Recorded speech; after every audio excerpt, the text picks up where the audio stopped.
Hello friends, welcome to day trader Telugu and good evening. Sensex 453 points gain అయ్యి 46,007 దగ్గర close అయితే, Nifty 138 points gain అయ్యి 13,466 దగ్గర క్లోజ్ అవ్వడం జరిగింది. నిన్నటి వీడియోలో విక్స్ గురించి మాట్లాడుకున్నాం కదా. నిన్న 25% విక్స్లో మనకు ర్యాలీ కనిపించింది అనుకున్నాం కదా. బట్ ఈ రోజు ఆల్మోస్ట్ 5% దగ్గరగా విక్స్లో అయితే కూల్ ఆఫ్ అయితే కనిపించింది. అండ్ ఈవెన్ నిన్నటి స్ట్రాంగ్ కరెక్షన్ తర్వాత ఈ రోజు మార్కెట్లో కూడా కొంత పుల్ బ్యాక్ అయితే రావడం జరిగింది. బట్ ఇలా పుల్ బ్యాక్ రావడంతో నెక్స్ట్ కమింగ్ డేస్లో మార్కెట్ చాలా స్ట్రాంగ్గా ర్యాలీ అవుతుందని కాకుండా, మనం మాట్లాడుకున్న రెసిస్టెన్స్ లెవెల్స్, ప్రీవియస్ వీడియోలో మాట్లాడుకున్న రెసిస్టెన్స్ లెవెల్స్ అబోవ్న సస్టైన్ అయితే మనకు ఒక కన్ఫర్మేషన్ దొరుకుతుందన్నమాట. అది సపోర్ట్ అండ్ రెసిస్టెన్స్లో మాట్లాడుకుందాం. బట్ ప్రెసెంట్ మార్కెట్లో ఉన్న లేటెస్ట్ అప్డేట్స్ మాట్లాడుకుంటే, సో రీసెంట్గా విప్రో వాళ్ళైతే వాళ్ళ బైబ్యాక్ రిలేటెడ్గా ఒక ఇంపార్టెంట్ అప్డేట్ అయితే చేయడం జరిగింది. సో నేను ప్రీవియస్గా మీరు ఒకవేళ బైబ్యాక్లో పార్టిసిపేట్ చేద్దాం అనుకుంటే విప్రో ఒక షేర్ అయినా సరే మీ డిమాట్ అకౌంట్లో ఉంచుకోండి. సో దట్ బైబ్యాక్ ఓపెన్ అయిన పాయింట్ ఆఫ్ టైంలో నేను మీకు అప్డేట్ చేస్తాను. సో మీరు పార్టిసిపేట్ చేసి బైబ్యాక్ రిలేటెడ్గా కూడా ఎక్స్పీరియన్స్ని పొందొచ్చు అనుకున్నాను కదా. సో ప్రెసెంట్ విప్రో ఒక షేర్ ప్రైస్ ఆల్మోస్ట్ 360 అరౌండ్ అయితే ఉంది. బట్ కంపెనీ వాళ్ళు వాళ్ళ షేర్స్ని 400 రూపీస్లో బైబ్యాక్ చేస్తూ ఉంటున్నారు. ఒకవేళ మీరు ఎలిజిబుల్ అయితే ఈ బైబ్యాక్కి నేను చెప్పిన పాయింట్ ఆఫ్ టైం లోపు, రికార్డ్ డేట్ ముందు లోపుగా నీ షేర్స్ మీ డిమాట్ అకౌంట్లో ఉంచుకోగలిగినట్లయితే, మీన్స్ December 11th ఆ పాయింట్ ఆఫ్ టైంకి విప్రో షేర్స్ మీ డిమాట్ అకౌంట్లో ఉంటే ఈ బైబ్యాక్లో మీరు పార్టిసిపేట్ చేయడానికి ఎలిజిబుల్ అవుతారు. ఈ బైబ్యాక్ December 29th ఓపెన్ అవుతుంది, January 11th క్లోజ్ అయిపోతుంది అనమాట.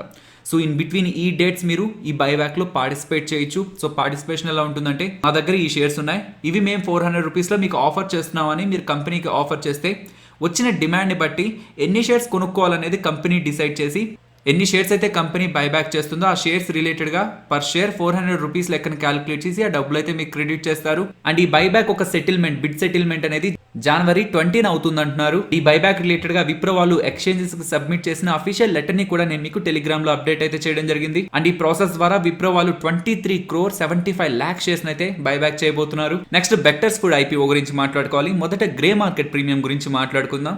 సో రీసెంట్ టైమ్స్లో ఆల్మోస్ట్ 80% దగ్గరగా ఉన్న గ్రే మార్కెట్ ప్రీమియం కాస్త ప్రెసెంట్ 50% దగ్గరగా మెయింటైన్ అవుతుంది. ఈరోజు మార్కెట్స్ అయితే ర్యాలీ అయ్యాయి. And even burger king shares కూడా కొంత పాజిటివ్గానే ఉన్నాయి. బట్ స్టిల్ ఇంకా కూడా 50% దగ్గరే మెయింటైన్ అవుతుంది.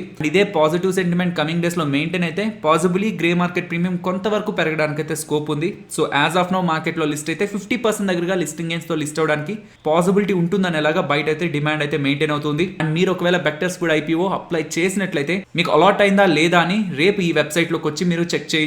ప్రెసెంట్ అయితే వీళ్ళు డేటాని అప్లోడ్ అయితే చేయలేదు ఫ్రెండ్స్. వీళ్ళు ఎప్పుడైతే డేటాని వెబ్సైట్లో అప్లోడ్ చేస్తారో, ఇలా ఐపీఓ స్టేటస్ మనకి లైవ్ అయింది, మీరు ఈ వెబ్సైట్లోకి వెళ్ళి చెక్ చేయండి అని చెప్పి టెలిగ్రామ్లో మీకు యాజ్ సూన్ యాజ్ పాసిబుల్ ఒక అప్డేట్ అయితే చేస్తాను. సో దట్ ఆ పాయింట్ ఆఫ్ టైంలో ఈ వెబ్సైట్లోకి వచ్చి ఇక్కడ మీరు బెక్టర్స్ కూడా ఐపీఓ అని కనిపిస్తుంది. ఆ పాయింట్ ఆఫ్ టైంలో అది సెలెక్ట్ చేసుకొని కింద మీ ప్యాన్ ఎంటర్ చేసి సబ్మిట్ చేస్తే, మీరు అప్లై చేసిన దానికి కాను మీకు అలాట్ అయిందా లేదా ఐపీఓ అన్న స్టేటస్ అయితే ఈ వెబ్సైట్లో మీకు కనిపిస్తుంది.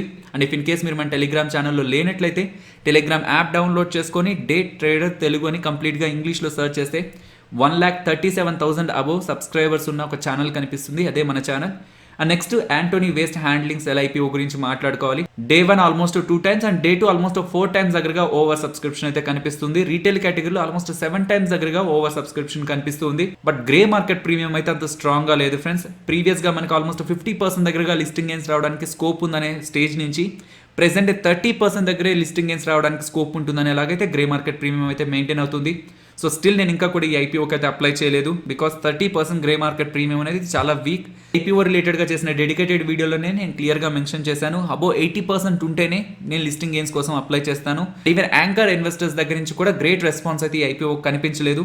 సో వీటన్నిటిని కన్సిడరేషన్లోకి తీసుకొని ప్రెసెంట్ అయితే ఈ ఐపీఓని అప్లై చేయట్లేదు. If in case grey market premium సడన్గా చేంజ్ అయ్యి మా ఒపీనియన్ చేంజ్ చేసినా సరే, అది మీకు నేను టెలిగ్రామ్లో అప్డేట్ చేసిన తర్వాతే ఈ ఐపీఓని అయితే నేను అప్లై చేస్తాను. అండ్ గ్రే మార్కెట్ ప్రీమియం అంటుంటారు కదా, అది ఎలా చెక్ చేయాలని కూడా మన సబ్స్క్రైబర్స్ కామెంట్ సెక్షన్లో అడుగుతున్నారు. కేవలం గ్రే మార్కెట్ ప్రీమియం అనే కాదు, ఐపీఓ రిలేటెడ్గా ఉన్న చాలా క్వశ్చన్స్ని ఆన్సర్ చేస్తూ ఒక డెడికేటెడ్ వీడియో ఐపీఓ రిలేటెడ్గానే చేయడం జరిగింది ఫ్రెండ్స్. అది నేను మీకు కామెంట్ సెక్షన్లో ఇస్తున్నాను. మొదటి కామెంట్లో మీకు ఆ లింక్ అయితే ఉంటుంది. Next shipping corporation of India గురించి మాట్లాడుకోవాలి. ఇంట్రాడే సెషన్స్లో ఆల్మోస్ట్ 5% దగ్గరగా ర్యాలీ అయింది.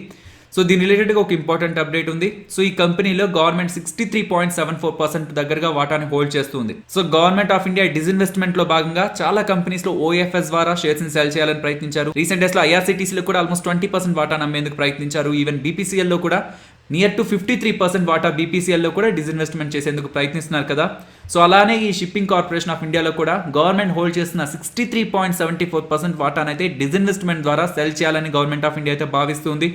సో ఇలా public sector undertakings like under the government work చేస్తున్న కంపెనీస్ అలా గవర్నమెంట్ తమ వాటాని ఒక ప్రైవేట్ ప్లేయర్స్ అమ్మినట్లయితే ఈ కంపెనీస్ ఇంకా బెటర్ గా పర్ఫామ్ చేస్తాయని ఒక పాజిటివ్ సెంటిమెంట్స్ తో ఈ కంపెనీ ఒక స్టాక్ ప్రైజెస్ అయితే పాజిటివ్ గా రియాక్ట్ అవుతూ ఉంటాయి. నెక్స్ట్ టాటా మోటార్స్ గురించి మాట్లాడుకోవాలి ఫ్రెండ్స్. టాటా మోటార్స్ వాళ్ళు నిన్న మనకు చేసిన అప్డేట్ అయితే టాటా మోటార్స్ కి సంబంధించిన కమర్షియల్ వెహికల్ సెగ్మెంట్ లో ఇండియన్ బిజినెస్ లో వాళ్ళు కమర్షియల్ వెహికల్స్ నుంచి ఎక్కువగా రెవెన్యూస్ ని జనరేట్ చేస్తుంటారు కాబట్టి ఆ సెగ్మెంట్ కి సంబంధించి ప్రైజెస్ అయితే వీళ్ళు పెంచడం జరిగిందనమాట. So medium and heavy commercial vehicles, light commercial vehicles, small commercial vehicles, అలాగే బస్సెస్ వీటికి సంబంధించిన అన్ని ప్రైజెస్ని జనవరి 1 నుంచి అయితే పెంచబోతున్నామని అప్డేట్ చేస్తున్నారు. కేవలం టాటా మోటార్స్ అనే కాదు ఫ్రెండ్స్, ఈ రోజు మీరు గమనిస్తే ఒక ఇమేజ్ పెట్టాను కదా టెలిగ్రామ్లో. సో ఆ ఇమేజ్లో మీరు గమనిస్తే Maruti Suzuki, M&M, Eicher Motors, అలాగే బజాజ్ ఆటో ఇలాంటి most of the auto manufacturers అందరూ కూడా ప్రెసెంట్ ఉన్న ప్రైజెస్ని కమింగ్ డేస్లో అయితే పెంచబోతున్నారు. సో ఇది ఎలా ఉంటుందంటే ఎవరైనా వెయిట్ చేస్తున్న వాళ్ళు ఇలా కమింగ్ డేస్లో ప్రైజులు పెరగబోతున్నాయని ముందుగానే వెహికల్స్ కొనడానికి స్కోప్ ఉంటుంది. సో ఇలా జరిగినా ఈ కంపెనీస్కి అడ్వాంటేజ్ ఉంటుంది. అండ్ కమింగ్ డేస్లో ప్రైజులను పెంచి సేమ్ డిమాండే మెయింటైన్ అయినా ప్రెజెంట్ ఉన్న మార్జిన్ వాళ్ళకి పెరగడానికి కూడా స్కోప్ ఉంటుందన్నమాట. సో వీళ్ళందరూ చెప్తున్న రీజన్, ఎందుకు పెంచుతున్నాం అని చెప్తున్న రీజన్లో ఈ వెహికల్స్ తయారు చేయడానికి మాకు ఏవైతే అవసరమో వాటి ధరలు పెరిగాయి కాబట్టి ఇది మేము కస్టమర్స్ కి పాస్ చేస్తున్నాం. కస్టమర్స్ కొంటున్న వెహికల్ ప్రైజెస్ ని మేము పెంచబోతున్నాం. మోస్ట్లీ జనవరి 2021 నుంచి ఈ వెహికల్ ప్రైజెస్ అన్ని కూడా పెరగబోతున్నాయని అలాగైతే most of the auto manufacturers అయితే అప్డేట్ చేస్తున్నారు. నెక్స్ట్ జీ ఎంటర్టైన్మెంట్ గురించి మాట్లాడుకోవాలి. జీ ఎంటర్టైన్మెంట్ ఉండాల్సిన ప్రైస్ కంటే కూడా కొంత బిలోలో ట్రేడ్ అవడానికి, జీ ఎంటర్టైన్మెంట్ రిలేటెడ్ గా కొంత నెగిటివ్ సెంటిమెంట్ ఫ్లో అవడానికి మెయిన్ రీజన్ జీ ఎంటర్టైన్మెంట్ కి సంబంధించిన promoters means Essel group వాళ్ళనమాట.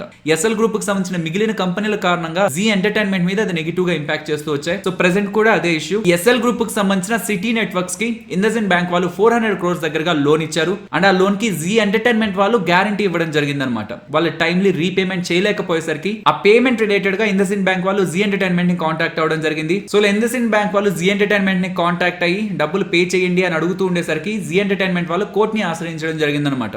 G entertainment వాళ్ళు చెప్తున్నది ఏంటంటే ఇండస్ఇండ్ బ్యాంక్ వాళ్ళు డబ్బులు ఇచ్చింది సిటీ నెట్వర్క్స్ కి కాబట్టి మేము జస్ట్ గ్యారంటీయే కదా పెట్టాం, కాబట్టి ఏదైనా వాళ్ళకి ఇష్యూస్ ఉంటే ముందు సిటీ నెట్వర్క్స్ తో సార్ట్ అవుట్ చేసుకోవాలి. కానీ వీళ్ళు మమ్మల్ని కాంటాక్ట్ అవుతున్నారు అండ్ మేము ఒకవేళ కట్టకపోతే మేము కట్టలేదు, మేము డిఫాల్ట్ అయ్యామని ఒకవేళ ఎక్స్చేంజెస్ కి ఆ రేటింగ్ ఏజెన్సీస్ కి చెప్తే అది మా కంపెనీ ఒక స్టాక్ ప్రైస్ ని కూడా నెగిటివ్ గా ఇంపాక్ట్ చేస్తుంది. కాబట్టి ఇండస్ఇండ్ బ్యాంక్ మా మీద ప్రెషర్ చేయకుండా మేము డిఫాల్ట్ చేసామని ఎక్స్చేంజెస్ కి అలాగే రేటింగ్ ఏజెన్సీకి చెప్పకుండా మీరు ఒక జడ్జ్మెంట్ ఇవ్వండి అని ఢిల్లీ హైకోర్టుని ఆశ్రయిస్తే కోర్టు జీ ఎంటర్టైన్మెంట్ ఒక వాదనలతో అయితే అగ్రీ చేయలేదు. ఏ రిలీఫ్ అయితే వస్తుందని జీ ఎంటర్టైన్మెంట్ వాళ్ళు భావిస్తూ వచ్చారో ఆ రిలీఫ్ అయితే ఢిల్లీ హైకోర్టు దగ్గర నుంచి జీ ఎంటర్టైన్మెంట్ కి అయితే రాలేదు. నెక్స్ట్ నిఫ్టీ అలాగే bank Nifty support and resistance మాట్లాడుకుందాం ఫ్రెండ్స్.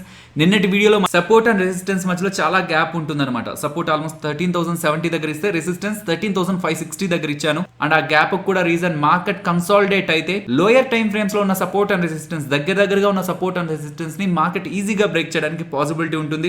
అండ్ ఈవెన్ ఈ రోజు మీరు Nifty bank Nifty overall market move గమనిస్తే చాలా వోల్టైల్ గా మూవ్ అయింది అనమాట. అండ్ విక్స్ కూడా కొంత కూల్ అయింది కాబట్టి సపోర్ట్ ని 13,070 నుంచి 13,340 వరకు తీసుకురావడం జరిగింది ఫ్రెండ్స్. సో 13,340 ని ఇమీడియట్ గా సపోర్ట్ గా గమనిస్తున్నాను. రెసిస్టెన్స్ 13,560 ని.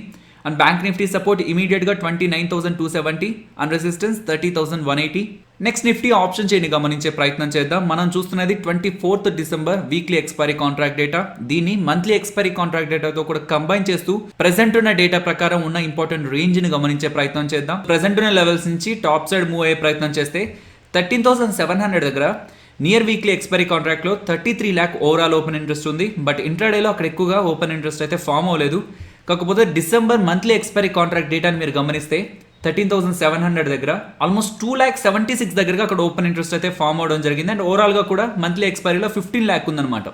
సో ప్రెసెంట్ ఉన్న లెవెల్స్ నుంచి టాప్ సైడ్కి వెళ్తే వీక్లీ అలాగే మంత్లీ ఎక్స్పైరీ కాంట్రాక్ట్ డేటాను మనం కంబైన్ చేస్తే ఇమీడియట్గా 13,700 అనేది ఒక ఇంపార్టెంట్ రెసిస్టెన్స్గా అయితే ఉండడానికి పాసిబిలిటీ ఉంది.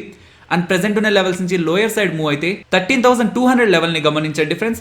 వీక్లీలో ఓవరాల్ గా 22 lakh ఉంటుంది. మంత్లీ ఎక్స్పైరీలో మీరు గమనిస్తే 13,200 లెవెల్ ని, ఇంట్రాడేలో 2,50,000 అండ్ ఓవరాల్ గా 23 lakh ఓఐ డేటా ఫామ్ అయింది. కాబట్టి ప్రెసెంట్ ఉన్న లెవెల్స్ నుంచి డౌన్ సైడ్ కి మూవ్ అయ్యే ప్రయత్నం చేస్తే 13,200 అనేది ఒక ఇంపార్టెంట్ సపోర్ట్ గా అయితే మనకి కనిపిస్తూ ఉంది. సో ఫైనలీ ఇది ఫ్రెండ్స్ మన వీడియో నచ్చిందా? సో నచ్చితే వీడియోని లైక్ చేయండి ఫ్రెండ్స్. అండ్ ఈ వీడియో మన వాళ్ళకి యూజ్ అవుతుంది అనుకుంటే తప్పకుండా షేర్ చేయండి. అండ్ మన ఛానల్ని సబ్స్క్రైబ్ చేయనట్లయితే ఛానల్లో ఉన్న కంటెంట్ ఒకసారి చూడండి ఫ్రెండ్స్. ఇఫ్ ఇన్ కేస్ ఆ కంటెంట్ మీకు ఇంట్రెస్టింగ్గా అనిపిస్తే ఛానల్ని సబ్స్క్రైబ్ చేసి పక్కన ఉన్న బెల్ ఐకాన్ క్లిక్ చేయండి. అండ్ మరొక ఇంట్రెస్టింగ్ వీడియోతో నేను మళ్ళీ మీ ముందుకు వస్తాను. అంతవరకు టేక్ కేర్. జై హింద్.